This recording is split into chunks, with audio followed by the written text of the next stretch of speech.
जय हिंद आप सभी को। देखिए, ये हमारी एमपी पटवारी 2023 के लिए प्रैक्टिस सेट नंबर 10 है एमसीक्यू सीरीज़ का, कंप्यूटर विषय का। यानी कंप्यूटर के यहाँ पे एमसीक्यू रूप में हम उन क्वेश्चनों का डिस्कस करेंगे जो प्रीवियस ईयर पटवारी के एग्जाम में पूछे गए हैं या फिर इस बार आने की पूरी संभावनाएं हैं। तो वीडियो को शुरू से अंत तक देखना है और कमेंट करके आपको ये बताना है कि इनमें से कितने क्वेश्चन हैं जो आपसे पहले से ही बनते रहे थे। ठीक है, पहले क्वेश्चन से हम शुरू कर रहे हैं। पहला क्वेश्चन आपके सामने आ गया है, एक सेकंड। हाँ, पहला क्वेश्चन है, एक कंप्यूटर और सर्वर का संग्रह जो दुनिया भर के राउटर और स्विच का उपयोग करके एक दूसरे से जुड़ा होता है इस प्रकार से जाना जाता है।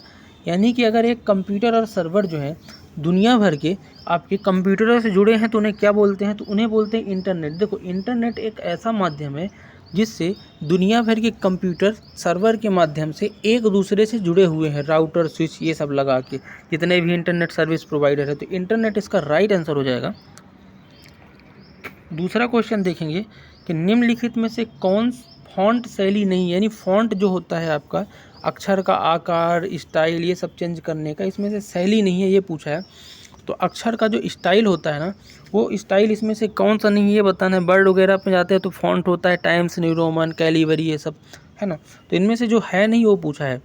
तो एरियल वाइट नामक कोई फ़ॉन्ट शैली नहीं होती है, बल्कि एरियल ब्लैक होता है, एरियल होता है और कैलिबरी होता है। यानी एरियल वाइट है आपका गलत हो जाएगा, यानी कि यही आपका ऑप्शन होगा कि फ़ॉन्ट शैली नहीं है। ठीक है, एरियल वाइट। अगला है कि उस ब्राउज़र का नाम क्या है जो गूगल द्वारा विकसित किया गया है। यानी गूगल द्वारा बनाया गया ब्राउज़र कौन है? तो सभी को पता है इसमें से गूगल ने क्या बनाया है, गूगल क्रोम बनाया है। तो गूगल क्रोम इसका राइट आंसर हो जाएगा, जो गूगल के द्वारा बनाया गया। चौथा क्वेश्चन है कि पी रोम का मतलब क्या है। यानी आपसे यहाँ पे पी रोम का फुल फॉर्म बोल रहा है। तो पी फॉर होता है प्रोग्रामेबल, आर फॉर होता है रीड, ओ फॉर होता है ओनली और एम फॉर मेमोरी। यानी प्रोग्रामेबल रीड ओनली मेमोरी, इसका क्या हो जाएगा? आपका राइट आंसर हो जाएगा। ठीक है, तो राइट आंसर ऑप्शन बी हो जाएगा, प्रोग्रामेबल रीड ओनली मेमोरी। पाँचवा क्वेश्चन देखेंगे कि जब आप MS एक्सेल में सेल चुनते हैं तो और बराबर B25 टाइप करते हैं तो क्या होता है? देखो, पहले तो आप सेल समझ लो। MS एक्सेल खोलोगे तो MS एक्सेल में ये होता है आपका कॉलम और ये होता है रो। तो रो और कॉलम से मिलने से एक जो डिब्बा बनता है उसी को अपन क्या बोलते हैं? सेल बोलते हैं। और यहाँ पे ये बोल रहा है कि किसी सेल को आप जब चुन रहे हो और बराबर का चिन्ह लगा के B25 टाइप कर रहे हो तो इसका मतलब आप कर क्या रहे हो? देखो, जैसे मैंने इस सेल को चुन लिया और बीट बराबर लगा के B25 लिखा ना, तो इसका मतलब ये होता है कि मैं चयनित सेल जो है ना उसमें B25 में निहित मान को दिखाना है। क्या करना है? जो सेल नंबर B25 है तो इसके निहित मान को दिखाने के लिए बराबर B25 दर्शाते हैं। तो राइट आंसर ऑप्शन 3 हो जाएगा। छठवां नंबर क्वेश्चन आपके सामने आ चुका है कि रिमोट सर्वर से लोकल ड्राइव में फ़ाइल कॉपी करने की प्रक्रिया क्या है।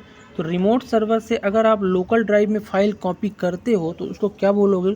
तो सीधी सी बात है, उसको बोलते हैं डाउनलोडिंग। मान लो इंटरनेट क्या है, एक सर्वर से जुड़ी हुई चीज़ है सभी कंप्यूटर। अगर वहाँ से आप कुछ डाउनलोड कर रहे हो यानी रिमोट सर्वर से ही कर रहे हो, तो लोकल ड्राइव यानी अपनी मेमोरी में कर रहे हो तो उसे डाउनलोडिंग ही तो बोलते हो। अगर मूवी है फिर कुछ भी डाउनलोड कर रहे हो। अगला है कि FTP के लिए विस्तार क्या है। यानी यहाँ पे आपसे FTP का फुल फॉर्म पूछा है। तो FTP का जो फुल फॉर्म होता है वो होता है फाइल ट्रांसफ़र प्रोटोकॉल। यानी राइट आंसर हो जाएगा option A, file transfer protocol. 8वां क्वेश्चन है कि एक डॉट डॉट में एक्सेल में पंक्तियों और स्तंभों का एक सेट होता है, यानी किस में होता है? तो मैंने अभी आपको बताया है थोड़ी देर पहले कि MS एक्सेल में बनते हैं इस तरह से। ये होता है आपका क्या? स्तंभ यानी कॉलम, और ये हो गया आपका पंक्ति, और जिससे बनता है आपका क्या? सेल। एक सेल बनता है। और ये जो बहुत सारे सेल होते हैं यानी पंक्तियों और स्तंभों का जो सेट इस तरह का हो जाएगा वो एक्सेल में ही होगा।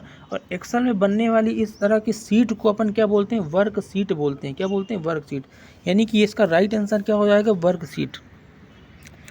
9वां क्वेश्चन आपके सामने है कि MS वर्ड में किसी पैराग्राफ को केंद्रित करने के लिए किस शॉर्टकट की का यूज़ किया जाता है। तो MS वर्ड जो है उसमें अगर कोई आप पैराग्राफ बना लिए हो, यानी खूब सारा सेंटेंस टाइप कर लिए हो, और उसको केंद्रित करने के लिए कौन सी शॉर्टकट की, केंद्रित का मतलब क्या होता है, सेंटर में लाने के लिए, अलाइनमेंट की बात कर रहा है, यानी लेफ्ट राइट सेंटर।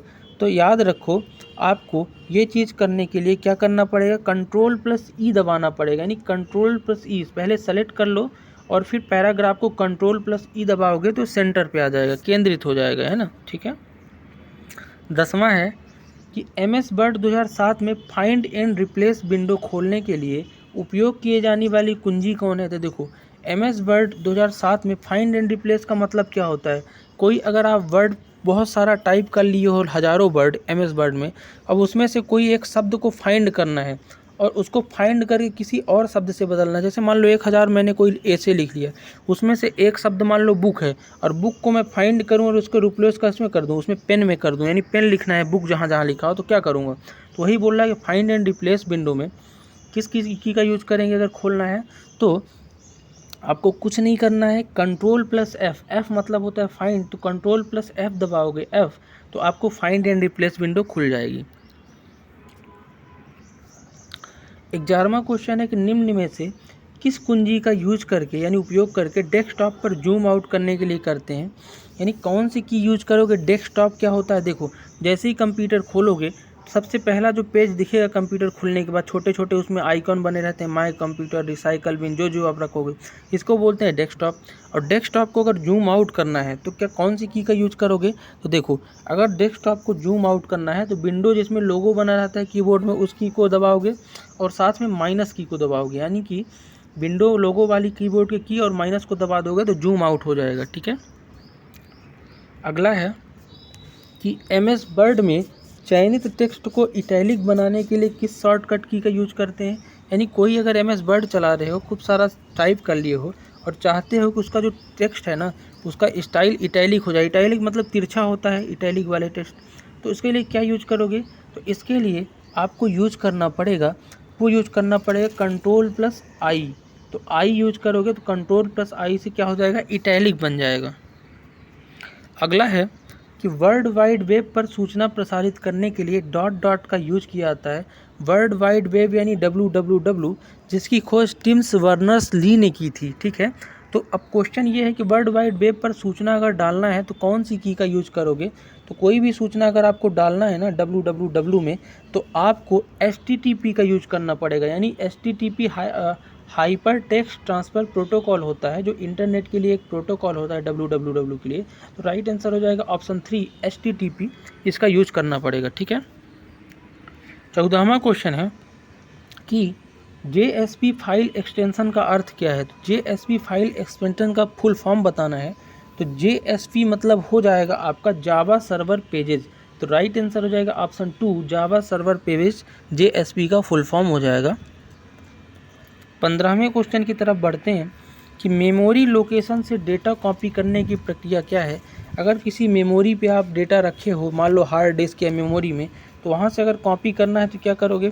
तो इस प्रक्रिया को बोलते हैं रीडिंग। क्या बोलते हैं, रीडिंग। रीडिंग के माध्यम से आप डेटा को कॉपी कर पाओगे। 16वां क्वेश्चन है कि इंटरनेट क्या है। तो इंटरनेट आपको बताना है क्या है।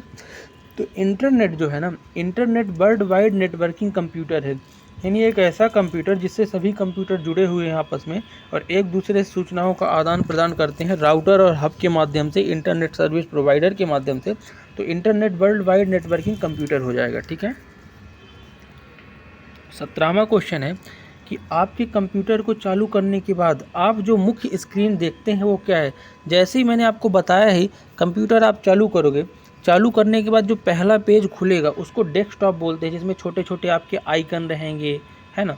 तो डेस्कटॉप जो है वो राइट आंसर हो जाएगा कंप्यूटर चालू करने के तुरंत बाद मुख्य स्क्रीन।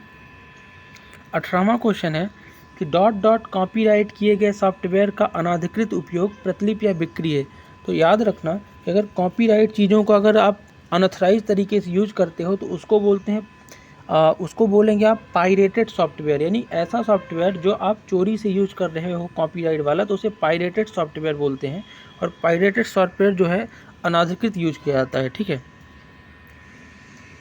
19वां क्वेश्चन है कि MS 2007 में क्लिपबोर्ड में निम्नलिखित में से कौन सा विकल्प नहीं है। यानी क्लिपबोर्ड के अंदर MS 2007 में कौन सा विकल्प नहीं है, MS वर्ड होना चाहिए यहाँ पे। तो यहाँ पे जो है आपका पेज सेटअप का विकल्प नहीं है 2007 में क्लिपबोर्ड में, ठीक है, याद रखना। क्लिपबोर्ड बोले तो जो ऊपर आपका बोर्ड मिलता है जिसमें बहुत सारे आइकॉन रहते हैं MS वर्ड के ऊपर, जहाँ से उठा लो आप कोई चीज़ या कुछ करना है डायरेक्ट माउस से क्लिक करके कर सकते हो, तो उसमें पेज सेटअप डायरेक्ट नहीं है, आपको अंदर से निकालना पड़ेगा। आज का लास्ट क्वेश्चन देखेंगे कि LCD स्कैनर और प्रिंटर डिवाइड हैं, तो LCD स्कैनर और प्रिंटर कैसे डिवाइड हैं ये बताना है। तो ये सभी हार्डवेयर हैं। कैसे हार्डवेयर? हार्डवेयर वो होते हैं जिसे आप छू और महसूस कर सकें, ऐसे कंप्यूटर के पार्ट तो हार्डवेयर हो जाएगा। सॉफ्टवेयर वो है जिन्हें कि आप छू ना सको, देख सको केवल, ठीक है, तो सॉफ्टवेयर हैं। तो ये था आज का MP पटवारी का वीडियो सेगमेंट कंप्यूटर के लिए प्रैक्टिस सेट नंबर 10। ये आपको कैसा लगा आप कमेंट करके ज़रूर बताना, और कितने क्वेश्चन इनमें से बन रहे थे वो भी हो सके तो कमेंट करके बताना। मिलते हैं नेक्स्ट वीडियो में, तब तक के लिए जय हिंद।